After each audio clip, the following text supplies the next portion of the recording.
Gente, hoje estou recebendo aqui a Semadar Marques, tá? Que é escritora, tem um projeto com esse nome e agora também um livro que é Colaboração, a Única Solução. Como fazer emergir a inteligência coletiva que traz resultados sustentáveis, tá? Tudo bem, Semadar? Tudo bem, seja bem-vinda, querida, aqui é o Band Mulher. Bom, olha só, primeiro que eu sei que tu fala muito sobre essa questão do ambiente saudável, né? De empresas, estamos falando de trabalho, até por conta de saúde emocional, que é o assunto do momento, né? Me conta uma coisa. O que é, na verdade, como é que a gente pode considerar um ambiente saudável? Primeiro, obrigada pelo convite, Regina, um prazer estar aqui contigo. Então, hoje está se falando muito em saúde emocional, né? A gente tem a norma regulamentadora que vai ser atualizada agora a partir de 26 de maio, que vai colocar critérios também psicossociais nas empresas, para as empresas atenderem. Mas a gente esquece, às vezes, que a saúde emocional ela está totalmente ligada aos relacionamentos. Quando a gente tem relacionamentos tóxicos, quando a gente está num ambiente tóxico, não tem como ter saúde mental. Então a gente precisa olhar para os ambientes e pensar eles para construí-los de forma colaborativa. Porque quando a gente não tem colaboração, é muito difícil a gente se desenvolver de uma maneira positiva. Pois é, esse ambiente, então, ele tem que ser considerado, digamos assim, um ambiente saudável e confiável, de confiança, digamos assim, saudável. A gente precisa construir ambientes onde as pessoas se sintam seguras psicologicamente. Eu tenho a segurança de ser quem eu sou, de dar as minhas ideias, de me sentir tranquila para fazer o meu trabalho. Agora, a gente não enxerga isso. Isso acontece muito com as mulheres, né? Muitas vezes, em algumas empresas onde tem muitos homens, por exemplo, sempre tem aquela coisa das pessoas se olharem quando tu vai dar uma ideia, aquele risinho, né? Sim. Escondidinho. Então, isso não pode acontecer para que a mulher, principalmente nesse caso que estamos falando da mulher, se sinta segura. Eu falo sobre isso no livro, Regina, sobre os vieses inconscientes, que são os preconceitos que a gente carrega. O machismo está presente no nosso dia a dia, assim como diversos outros preconceitos. E quando a gente fomenta ambientes de diversidade com respeito à singularidade de cada um, nós criamos ambientes saudáveis. Sem dúvida. Agora, como é que a gente pode fazer, esse que é o grande desafio, construir, digamos assim, esse ambiente com uma cultura colaborativa? No livro eu trago diversas ferramentas para que as pessoas sejam ouvidas, né? Trazer as pessoas para o centro. Entender que nós estamos falando de pessoas com a sua complexidade, com os seus desafios, com as suas dificuldades. Então a gente precisa ouvir as pessoas, dar espaço para que elas falem, né? Porque as pessoas precisam falar, elas são carentes de dar as suas ideias. Trazer autoestima para as pessoas, para que elas se sintam valorizadas, para que elas se sintam ouvidas. E é tão difícil também, muitas vezes, trabalhar em equipe, né? E isso é muito importante, porque a gente está numa empresa, muitas vezes trabalhando com 2, 3 pessoas diretamente no teu grupo, na tua sala. Aprender a conviver com isso e ser saudável esse ambiente é complicado. Muito complicado. Mas assim, eu sempre digo, a gente não precisa amar o nosso colega de trabalho. Mas a gente pode ter subsídios para ter um clima confortável. Ter afinidades. Mas a gente não é amigo de infância. Não ser amigo de infância, mas a gente pode criar os líderes, os gestores, os CEOs, eles precisam entender que fomentar esse clima de respeito mútuo, de respeito à diversidade, além de trazer segurança psicológica, ainda vai fomentar a inovação. Né? Porque a gente acha que inovação é ambiente moderninho, né? Não, a inovação vem da diversidade de perspectivas. Então, quando a gente abre espaço para que todos possam dar suas perspectivas, né? A inovação surge. Agora, o problema é o ego dos líderes, né? Pois eu já ia chegar aí, né? Temos líderes, claro, que delegam tudo. E tem aqueles líderes que não delegam nada. que demonstram o quê? Uma falta de confiança na sua equipe, né? Falta de confiança, necessidade de controle, precisar controlar o outro por medo, na realidade, né? Eu tenho medo de te dar espaço porque tu pode tomar o meu lugar, porque tu pode ser melhor do que eu. Eu tenho medo de dar espaço para a tua ideia porque ela pode se sobressair as minhas ideias. E olha o quanto isso é tóxico para a inovação. Como é que tu vai melhorar os teus fluxos de trabalho se tu tem medo de ouvir ideias de que não sejam as tuas?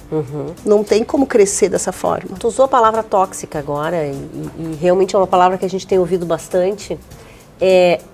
O que isso, quer dizer, um ambiente tóxico, um líder tóxico pode causar na vida de uma pessoa?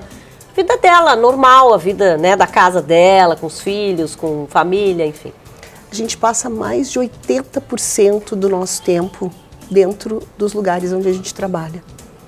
Se eu tenho um líder que ele faz assédio moral, que ele inviabiliza as minhas ideias, me invisibiliza, isso vai trazer consequências nefastas para a minha saúde mental. Porque ninguém vive bem com uma pessoa que te invalida o tempo todo. E às vezes a invalidação ela é sutil, tá? Ela não precisa ser um líder que xinga, que briga, que fala alto.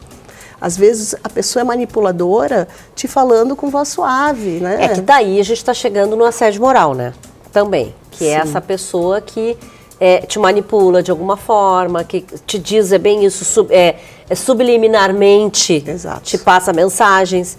Isso é muito complicado, né? E esse assédio moral hoje a gente tem ouvido muito falar, né, nas empresas. Muito complicado, Regina, e muito comum. A gente ainda tem muitas pessoas que são manipuladoras, que têm intenções individuais, que querem levar uma vantagem e que muitas vezes chegam a cargos de liderança e que destroem com a saúde mental das pessoas. Então a gente precisa estar blindado, entendedor de como isso funciona para ter atitudes assertivas e blindar a sua própria carreira e a sua própria autoestima, porque isso destrói com a autoestima de uma pessoa. Esses dias eu estava lendo um dado bem alto de pessoas que pedem demissão, e pedem demissão não por estarem insatisfeitas só com o salário ou com o próprio trabalho, mas diretamente, muitas vezes, com o líder, com o gestor imediato dela. Né? Isso acontece muito? Muito, porque os líderes desmotivam. O líder, quando ele é tóxico, o líder, quando ele não percebe que ele precisa se desenvolver o seu autoconhecimento para liderar, ele se torna tóxico. Ele vai querer colocar as suas questões individuais na equipe, vai querer se autoafirmar em cima da equipe, e a equipe não vai crescer. O bom líder é aquele que dá espaço para as pessoas crescerem e não se incomoda com o crescimento dos outros. Agora, quando eu me incomodo com o teu crescimento, como é que eu vou ter uma equipe que vai ser inovadora, que vai ser de alta performance, se eu vou ficar te bloqueando o tempo todo? Então, é preciso olhar para isso. Isso ainda acontece muito. Os líderes que querem levar uma vantagem, né? As pessoas que querem levar uma vantagem. E é uma ilusão, porque tu não vive bem, tu não conquista. As grandes empresas hoje já sabem que para tu ter bons resultados, tu precisa ter ambientes saudáveis. Tu precisa ter ambientes de diversidade. Então, tu precisa olhar para o ego desses líderes, tu precisa entender profundamente esses líderes para que eles se sintam seguros também para desenvolver pessoas. E olha só, aqui tu tem um projeto, na verdade, né? Isso já foi aplicado em algum lugar? Tu tá aplicando ainda? Como é que tá funcionando esse projeto que virou esse livro aqui? Então, eu sou servidora da prefeitura, né? Eu trabalho já, vai fazer 16 anos que eu estou na prefeitura de Porto Alegre e sou gestora há muitos anos na prefeitura, eu sou administradora. E comecei a pesquisar e comecei a ver o quanto a falta de saúde emocional, a falta de colaboração nas equipes, ela impactava nos resultados. E eu me tornei uma pesquisadora do tema. E aí, que culminou nesse livro. Então, antes disso, eu já tinha um projeto dentro da prefeitura, onde eu levava em todas as secretarias e órgãos esse conteúdo, esse conhecimento, para que a gente possa abrir o debate. Eu não tenho a pretensão de resolver, né? Não tenho nenhuma pretensão, difícil, nem né? muito impossível, com tantos casos que a gente vê, impossível, mas eu quero abrir o debate, eu quero colocar luz a esse tema, para que as pessoas entendam que sim, há possibilidade da gente fazer micro-revoluções dentro dos nossos espaços, né? De inibir comportamentos tóxicos, Porque por mais que tu esteja dentro de uma instituição, né, abaixo de um chefe, de um líder, quando tu cobrar, exigir respeito, tu nunca vai ser contraposta. Né? A gente não pode normalizar comportamentos abusivos. E é o que a gente costuma fazer, normaliza comportamentos abusivos. Mas né? tem que ter uma reação, né? Também não dá pra gente ficar quieto ouvindo e tal. Ou seja, a gente tem que mostrar que não está gostando de alguma forma. E com respeito. Com respeito. E fomentar esses espaços de diálogo, de troca de ideias. Abrir esses espaços para que as pessoas possam se sentir valorizadas, ouvidas. Olha, Semadara, é um assunto que a gente tem muito ainda a discutir, mas muito obrigada, viu? E obrigada pela iniciativa, né? Principalmente aqui do livro e do projeto. Valeu a tua vinda aqui no Band Mulher. O Band Mulher desse sábado fica por aqui, que nós sabemos que tem o patrocínio especial, né? Da Simoneto Grupo Duarte, com lojas nas avenidas Plínio, Brasil Milano 1689, Ipiranga 7630 aqui em Porto Alegre e na Rua Liberdade 46 em Canoas. Os ambientes mais lindos e modernos só na Simoneto. Você fica agora com o programa Band Entrevista com meu amigo Fabiano Brasil e também na segunda-feira a gente se vê, né? Ou se ouve também lá na Rádio Bandeirantes, tá bom? Beijo pra vocês, bom fim de semana, tchau, tchau.